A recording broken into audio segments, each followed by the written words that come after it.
tidak terpenuhi, else if tidak terpenuhi, maka menampilkan else. Halo semua, pada video ke-12 ini kita akan melanjutkan tutorial sebelumnya, di mana sebelumnya kita sudah belajar mengenai if dan else. Nah, selanjutnya kita akan melakukan suatu pengkondisian dengan menggunakan else if JavaScript. Jadi, jika kita menggunakan if else, itu hanya terdapat dua kondisi. Jika kondisi pertama itu tidak terpenuhi, maka dia akan melanjutkan ke dalam kondisi kedua. Sedangkan dengan menggunakan else if, kita bisa membuat suatu kondisi lebih banyak lagi. Jadi misalnya kita mempunyai 4, 5, ataupun 10 kondisi seperti itu. Oke, langsung saja kita praktek. Silakan teman-teman buka kembali untuk teks editornya. Nah, ini merupakan kondisi di mana kita sebelumnya sudah belajar mengenai if dan else. Nah, jadi if else itu terjadi ketika misalnya kondisi pertama itu terpenuhi, maka akan menjalankan if. Sedangkan jika kondisinya tidak terpenuhi, maka dia akan menjalankan else. Seperti itu. Kita akan membuat suatu folder baru nih teman-teman. Kita buat folder dengan nama part 12 pengkondisian else if. Nah, seperti ini. Oke. Di sini kita akan membuat file dengan nama script.js, teman-teman. Nah, sebelumnya kita membuat atau menjalankan script HTML. Jadi JavaScript itu dijalankan dengan menggunakan script HTML dan kita lihat hasilnya dengan menggunakan inspect element. Tapi untuk seri kali ini atau di dalam tutorial 12 ini kita hanya menggunakan file script ya, JavaScript saja tanpa menggunakan HTML yang nantinya hasilnya akan kita jalankan dengan menggunakan terminal. Nah, jadi nanti kita bisa melakukan debug dalam terminal ini tanpa harus kita membuka atau menjalankan web browser inspect ya. Oke. Di sini teman-teman yang harus diperhatikan yaitu teman-teman harus sudah menginstal Node.js.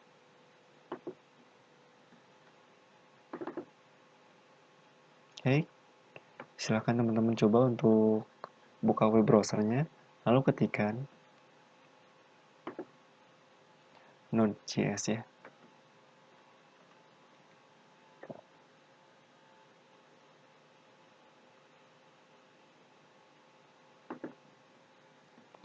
Nah, dalam pencarian ini kita sudah menemukan nih teman-teman untuk Node.js ya.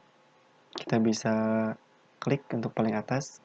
Nah, dimana untuk versi sekarang itu sudah versi 19,3 ya untuk yang terbarunya. Tapi yang masih direkomendasikan yaitu versi 18.12. Oke, teman-teman bisa pilih nih yang mana saja ya. Bisa install. Nah, untuk mengeceknya kita bisa ke command prompt lalu node version. Nah, di sini kebetulan saya menggunakan versi yang 18.12.1 nih, sudah terinstall. Nah, teman-teman install dulu nih untuk Node.js-nya supaya kita bisa merunning JavaScript tanpa menggunakan HTML gitu ya. Jadi nantinya kita akan cek nih di konsol log untuk hasil dari debug yang kita lakukan ketika kita membuat suatu program. Nah, langkah pertama setelah kita melakukan instalasi, nih di sini kita akan membuat suatu variabel. Kita gunakan var. Misalnya kita mempunyai suatu angkot ya. Jadi misalnya ceritanya itu kita bos angkot nih yang mempunyai angkot tentunya ya. Di sini jumlah angkotnya kita tulis. kita tulis misalnya 10. Kita memiliki nih 10 angkot. Lalu kita buat lagi nih suatu variabel di mana angkot beroperasi sama dengan 6 ya. Jadi ada suatu angkot dari 10 ini yang beroperasi itu hanya 6 buah gitu. Nah, beroperasi 6. Nah, kita di sini yang pertama kita akan gabungkan terlebih dahulu untuk materi sebelumnya yaitu tentang for di JavaScript dan juga if else pengkondisiannya. Nah, untuk mengeceknya seperti ini teman-teman. Jadi kita buat dulu nih for, di mana for ini kita buat suatu variabel var nomor angkot. Jadi nantinya kita akan melakukan pengecekan nih sama dengan 1.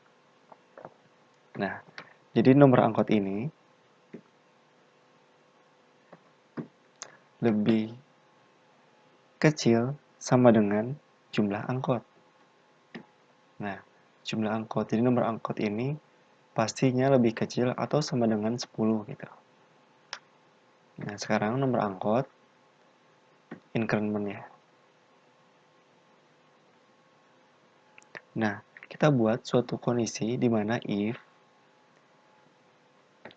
nomor angkot lebih kecil atau sama dengan 6. Seperti itu, teman-teman, untuk kondisinya. Lalu jalankan console log yaitu angkot lalu kita tulis keterangan nomor. Nah, di sini kita buat plus untuk menggabungkan suatu nilai. Nah, di sini nomor angkotnya kita panggil no angkot. Lalu kita kasih keterangan lagi beroperasi dengan baik.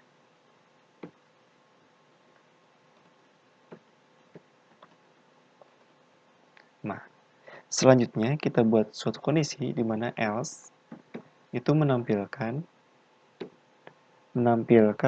angkot sama ya seperti tadi. No. Lalu di sini kita gabungkan lagi. Kita panggil nih nomor angkotnya. Nah, beroperasi atau sedang tidak beroperasi ya. Nah, seperti ini teman-teman. Nah, jadi kita itu mempunyai 10 angkot nih teman-teman. Dalam angkot ke-10 angkot itu, yang beroperasi itu hanya 6 nih, 6 angkot. Nah, kita buat suatu perulangan di mana nomor angkot yang awalnya itu 1 lebih besar atau lebih kecil ya, sama dengan jumlah angkot. Jadi nomor angkot ini tidak melebihi jumlah angkot ini tentunya ya. Nah, nomor angkot di sini terus ditambah. Nah, ketika nomor angkot itu lebih kecil atau sama dengan 6, maka dia akan menjalankan beroperasi dengan baik. Ketika nomor angkot itu lebih besar dari 6, maka dia akan menjalankan sedang tidak beroperasi. Oke, teman-teman, coba kita eksekusi ya.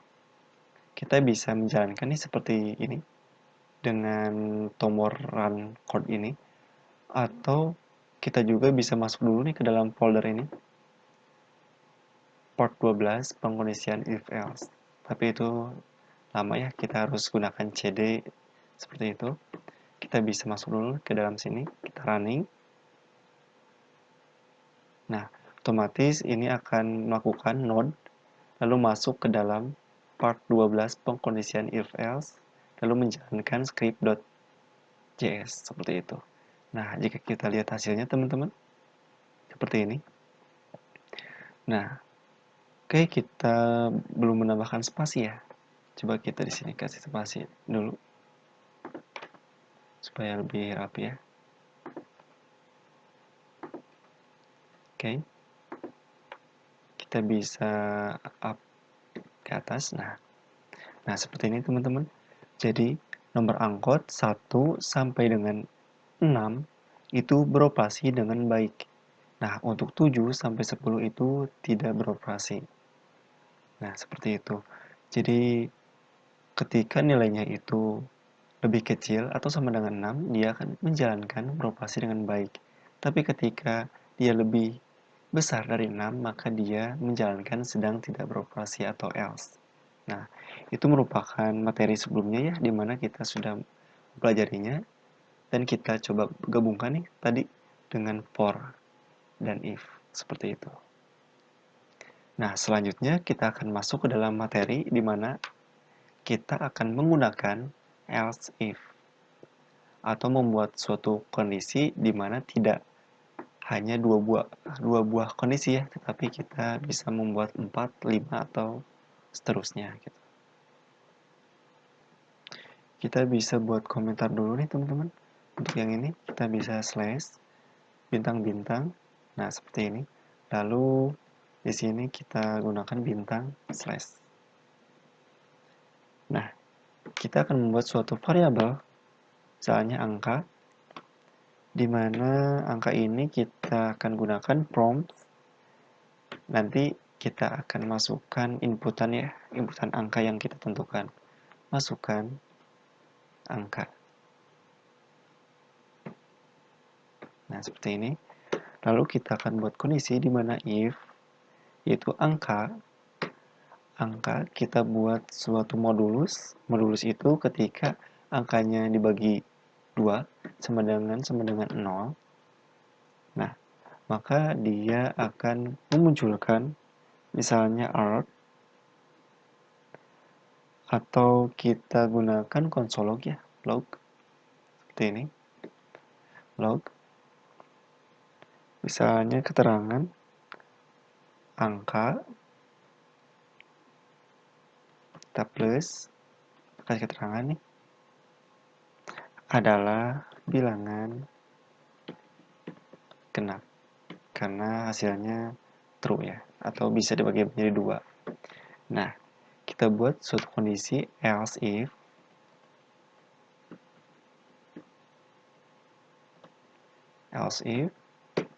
di mana ini kondisinya angka modulus 2 sama dengan 1. Nah, jika hasilnya itu 1 ya, atau tidak bisa dibagi menjadi 2, maka itu kita tampilkan ini merupakan bilangan ganjil gitu ya. Konsol log angka adalah bilangan ganjil. Oke, kita buat else. Nah, else ini kondisi terakhir nih. Kita konsol log lagi, tampilkan angka. Nah, angka ini kan suatu inputan user tadi nih. Kita masukkan yang Anda inputkan, bukan angka. Nah, seperti itu teman-teman. Jadi ketika user menginputkan bilangan genap, maka akan menampilkan seperti ini adalah bilangan genap. Lalu jika bilangan ganjil, maka menampilkan bilangan ganjil. Dan jika selain bilangan ganjil genap yang dimasukkan, maka dia akan masukkan yang Anda masukkan, inputkan bukan angka, seperti itu ya. Coba kita running teman-teman. Oh, prompt PT. Oke. Jadi prompt itu suatu inputan di website ya, browser. Oke, kita coba menggunakan browser kalau gitu. Oke, untuk mencoba suatu inputan user ya, kita bisa copy nih teman-teman untuk yang ini. Lalu kita buat file baru, itu index.html. Kita akan mengecek nih untuk inputan user ya. Lalu kita juga akan mengubah nih untuk console log menjadi misalnya alert ya, supaya lebih menarik nih. Kita gunakan alert.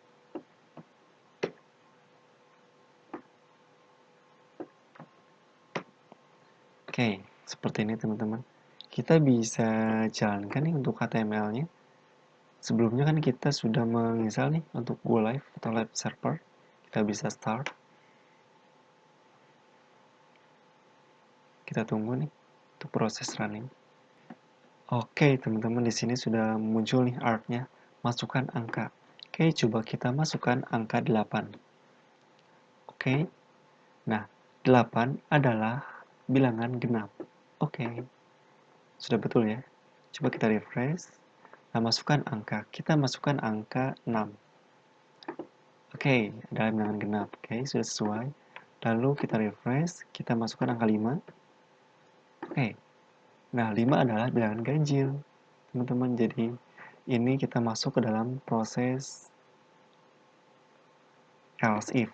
Nah, else if dimana ketika hasilnya itu 1, ketika dibagi menjadi 2, maka dia akan memunculkan bilangan ganjil. Oke, seperti itu. Sudah berhasil. Coba kita inputkan sekali lagi angka 3. Oke, adalah bilangan ganjil. Lalu kita masukkan inputan selain angka, teman-teman. Coba kita masukkan pagar ya. Nah, seperti ini. Oke. Nah, yang Anda inputkan bukan angka. Nah, maka dia itu ngecek nih. Ketika if itu tidak terpenuhi, else if tidak terpenuhi, maka menampilkan else, yaitu inputan bukan angka. Seperti itu, teman-teman. Untuk pembahasan mengenai pengkondisian else if, ini sebetulnya merupakan sesi 1, di mana else if ini nanti kita akan buat ya untuk kelanjutannya, yaitu part 13 yang membahas tentang else ini, tapi lebih mendalam ya tentunya. Oke teman-teman, terima kasih telah menonton video ini. Jangan lupa like, share, and subscribe ya teman-teman. Terima kasih. Assalamualaikum warahmatullahi wabarakatuh.